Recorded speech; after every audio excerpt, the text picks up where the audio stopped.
Congratulations, you've invested in the franchise. Now what do we do? Typically, you've set up a legal entity. Each franchise company will do things a little bit differently, but they'll outline specifically what, almost like a checklist of what needs to get done. Let's look at training. Join your local chamber of commerce. So we got the staff, we got the vehicles and equipment. There's going to be a lot of things that come up. Lots to get done after signing that franchise agreement. Welcome to the Franchise Freedom Podcast, where you can escape the corporate trap through franchise ownership. Here's your host, Giuseppe Grammatico, the Franchise Guide. Welcome to the Franchise Freedom Podcast. I'm your host, Giuseppe Grammatico, your franchise guide. Today, we have a great show for you. We have a two-part series, and we're going to talk about what happens after signing a franchise agreement. So we've already made that decision. It's really excited time. Congratulations. You've invested in the franchise. Now, what do we do? You know, it's like the excitement is there. Now, what are the next steps? So let's dial it back a little bit and take a step back and talk about right prior to signing that franchise. Typically, you've set up a legal entity. It could be an S Corp, an LLC, or even a C Corporation. Kind of figured all that out, have a business banking account, get everything set up essentially in order to sign that franchise agreement. So moving forward from there, each franchise company will do things a little bit differently, but they'll outline specifically what, almost like a checklist of what needs to get done after the fact. So really the next step is going to be, let's look at training. When is the next training after signing that franchise agreement? There may be a in-person component as well as a virtual component where maybe you're logging in and going through a tutorial where you can also have your staff, if any, go through the tutorial as well. So that can be part of it. So training is going to be really important. And depending how you're running this business, if you have a general manager, probably a good idea to have that general manager and yourself go to the same training so everyone is on the same page. They know what's going on. They know what the expectation is. And if they have questions, maybe your manager may have a question or you may have a question, but it's all brought together directly with the franchisor. So the franchisor will walk you through. So depending on the type of business, if it is a brick and mortar location, that's when you're going to start working with a third-party company to start looking at areas or specific locations within that area to look and see which is the best spot. They'll do things such as traffic studies and things like that to make sure that works for that specific location. But assuming there is no brick and mortar component, because there's going to be a lot that goes along with that, and finding the preferred, typically you'll have a preferred vendor or subcontractor to do the build outs and things like that. But in this case, we'll assume a non brick and mortar service business.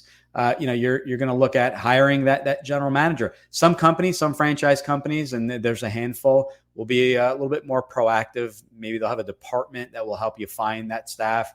Maybe they'll be even involved in the interview process. But in many cases, they'll give you kind of a general idea of who that ideal person is. And specifically, if you're running the semi-absentee, it's going to be super important because they're going to be running the day-to-day. So part of it is going to be, guidance from the franchisor, and part of it is going to be on your end. You need to decide exactly what you want your role into the business, the hours, not just the number of hours, but when you're available. If it's just night and weekends, you better make sure that you empower your general manager in the day-to-day to make those certain decisions.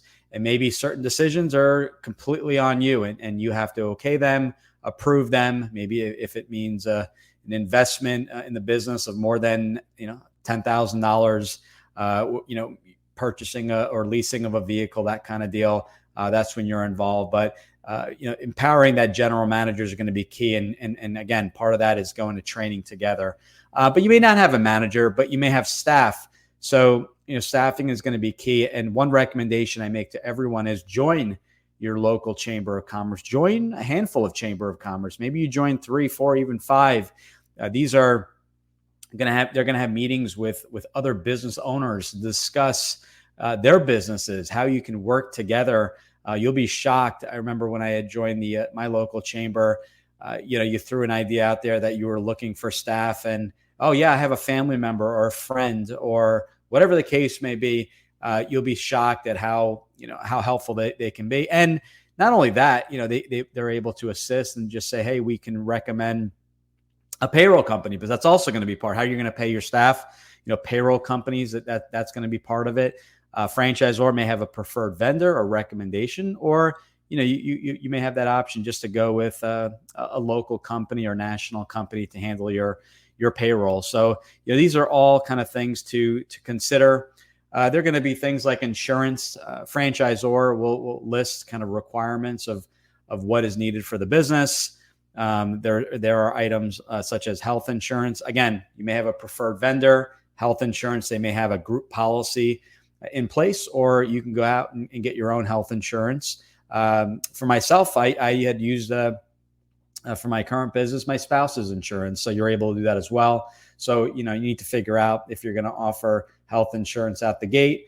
And if you do, how long do you have to be vested or in the business? Things down the road to consider also are retirement plans and things like that. But that's getting ahead of ourselves. Really, the basic is getting it up and running. So, putting feelers out, starting to interview for staff, getting that general manager if you're semi-absentee, going to training together and really taking advantage of the training, the support, and it just helps with the information flow. So that's going to be a big part of it. And then specifically with the franchise company, you're going to go through things like what is specifically needed. So if it is a cleaning company, a restoration company, painting, roofing, whatever the case may be, there may be vehicles that need to be purchased. With those vehicles, the vehicles need to be wrapped. There needs to be equipment and things like that. So, that's a key element and something to also to consider, because they don't just appear, right? You're going to have a lead time of maybe 2 or 3 months. So these are items that you will address immediately. And, especially if that's going to be the last piece of the puzzle to get the business up and running. So, threw a lot at you. Again, the franchisor will really walk you through, because you're going to have lots of questions, especially if you never owned the business before. So, use their guidance. Always ask if they have preferred vendors, and then they will assist and just say, yes, we have these preferred vendors, or if not, these are the requirements. Maybe you go to a local company. And there are companies, by the way, out there that national companies that will offer a payroll service, retirement, set up a retirement plan, different insurance, workman's comp, general liability, and things like that. The retirement benefits, health benefits, and the list goes on. So they're able to provide multiple services. So we got the staff, we got the vehicles and equipment, and putting together and really working the business plan. So if you purchase more than one territory, planning it out and working with the franchisor and how you're going to tackle it. Do you want to go aggressive and go after the 3 territories at once?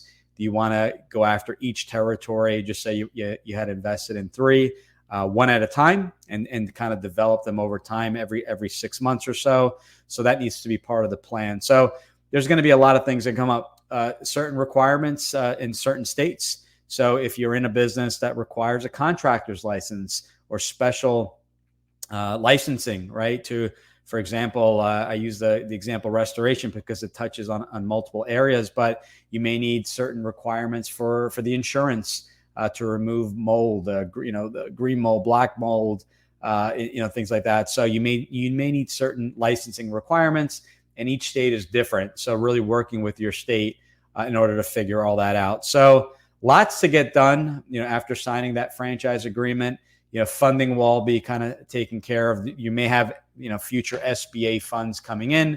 So you want to make sure once those funds come into your business account, that they're allocated properly, right? When you sign a franchise agreement, you kind of have this investment range getting you opened up for the first, just say 90 days, but you want to make sure you have those cash reserves in the events of business that takes a little bit longer to get paid, or just takes you a little bit longer to get open.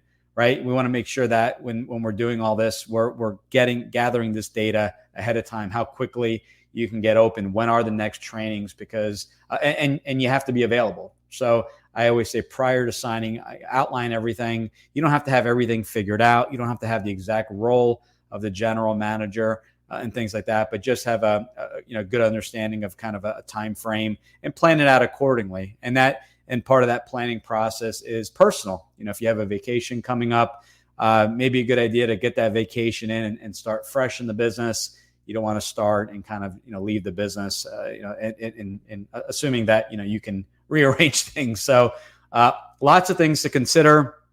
In part 2, we'll dive into some other things to consider with the franchise. I hope you're enjoying this. We talk a lot about on the front end, but what happens after signing the franchise agreement. So thanks for joining us today. We're going to record a part 2 of the series here shortly.